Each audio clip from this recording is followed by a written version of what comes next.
ఏ కోరికనైనా నిమిషాల్లో తీర్చే నిమిషాంబికాదేవి, అఖిలాండకోటి బ్రహ్మాండ నాయకి, ఒక్క దర్శనంతో తలరాతలు మార్చే నిమిషాంబికాదేవి 16 ప్రదక్షిణలతో కోరిన కోర్కెలు తీర్చే కల్పతరువు. తెలుగువారి మహిమాన్వితమైన శక్తి క్షేత్రం, ఋషులను రక్షించేందుకు ప్రత్యక్షమైన అమ్మవారి వైనం ఇక్కడ అత్యద్భుతం. ఆపదలో ఉన్న వారి కోర్కెలు నిమిషంలో తీర్చేటువంటి అమ్మ కాబట్టి నిమిషాంబిక అన్నారు. విద్య, వ్యాపారం, ఉద్యోగం, ఆరోగ్యం, సమస్య ఏదైనా సరే ఈ ఆలయంలో గనక 16 ప్రదక్షిణలు చేయగలిగితే ఇట్టే పరిష్కరించబడతాయి. ఒక్క దర్శనంతో తలరాతలు మారిపోతాయి. అమ్మా అంటూ దర్శించుకుంటున్న భక్తుల జీవితాల్లో కష్టాల్ని తీర్చి, వాళ్ల కన్నీళ్లను తుడిచి ఆనందాల వెలుగులు నింపుతున్న అమ్మ శ్రీ నిమిషాంబిక అమ్మ.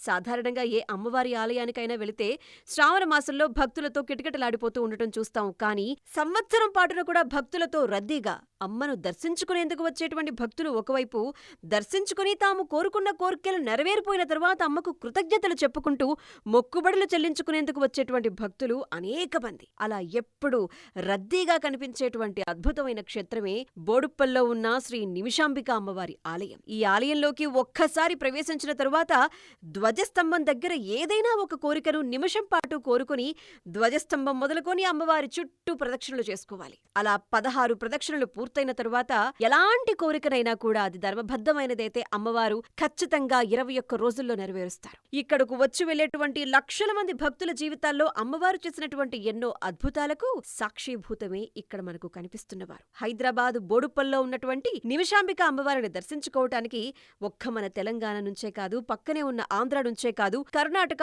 తమిళనాడు నుంచి కూడా ఎందరో భక్తులు నిత్యం వస్తూనే ఉన్నారు, అమ్మను దర్శిస్తూనే ఉన్నారు, మొక్కుబడులు చెల్లిస్తూనే ఉన్నారు. సింహ వాహినిగా ఒక చేత డమరుకం, మరో చేత త్రిశూలాన్ని ధరించి దర్శనమిచ్చేటువంటి అమ్మ పార్వతి, దుర్గమ్మల కలయిక ఇక్కడ. ఇరుమాతల్ని ఒకే రూపంలో మనం దర్శించుకునేటువంటి మహిమాన్వితమైన చోటే నిమిషాంబికాదేవి ఆలయం. పూర్వకాలంలో ముగ్ధముని అనేటువంటి మహాముని తపస్సు చేసి పార్వతీ పరమేశ్వరుల అనుగ్రహం పొందారట. ఆ మహామునిని ఆ రాజ్యంలో జరుగుతున్నటువంటి ఒక మహాయాగానికి సంరక్షణార్థం ఆహ్వానిస్తే, ఆ యాగాన్ని అక్కడికి వచ్చినటువంటి రాక్షసులు ఎంతో విధ్వంసాన్ని సృష్టించేసరికి అది భరించలేకపోయినటువంటి ఆ మహాముని తన శిరస్సును ఖండించుకునే ప్రయత్నం చేశారట. అప్పుడు నిమిషంలో అమ్మవారు హోమగుండం నుంచి ఉద్భవించడం జరిగింది. అక్కడ కూర్చున్న మిగతా మునులందరూ కూడా అమ్మవారు నిమిషకాలంలో వచ్చారు కాబట్టి నిమిషాంబికాదేవి అంటూ ప్రస్తుతించారట.